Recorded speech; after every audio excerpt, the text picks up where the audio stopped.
సరిగ్గా మే మాసం సోరారం విలేజ్లో ఒక ఇంట్లో ప్రార్థన. మేము అప్పుడు షాపూర్లో ఉన్నాం.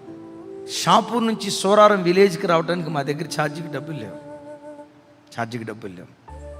ఉపవాస ప్రార్థనకి ఇంటికి వస్తామని చెప్పాము. ఇప్పుడు షాపూర్ నుంచి మేము సోరారం విలేజ్ రావాలి. ఇంకేముంది, ప్రార్థన టైం ఇచ్చాం కదా, వస్తామని నడుచుకుంటూ వస్తున్నాం. వచ్చేటప్పుడు ఎట్లా వచ్చామో తెలుసా?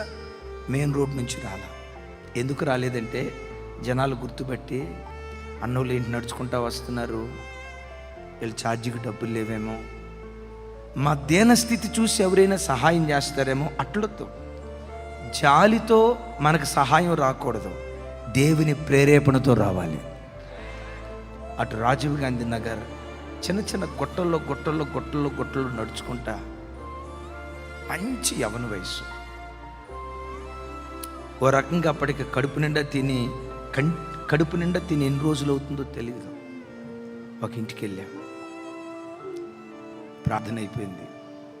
కొన్ని రోజుల తర్వాత ఆ ఇంట్లో ఆ బిడ్డలు అన్నం పెడితే వీళ్ళు ఏమనుకుంటారో, కడుపు నిండా తింటే ఏం ఆలోచించకుండా జీవితంలో ఎదుటోళ్ళు గమనిస్తున్నారన్న విచక్షణ కోల్పోయి కడుపు నిండా భోజనం చేశారు.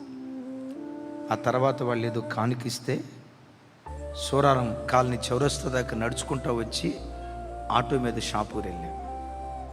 ఈ దారి వెంబడి ఈరోజు కారులో వచ్చేటప్పుడు, దేవా, ఒకప్పుడు కాలినడక మీద బ్రతికిన బ్రతుకు కదా, దిక్కులేని బ్రతుకు కదా, పెంట కుప్పల మీద పడిపోయిన బ్రతుకు కదా, ఏమిచ్చి నీ రుణం తీర్చుకోవాలి, ఎలా సేవ చేసి నీ రుణం తీర్చుకోవాలి, ఎంత నిస్వార్థంగా సేవ చేస్తే నీ రుణం తీర్చుకున్న వాళ్ళం అవుతాం.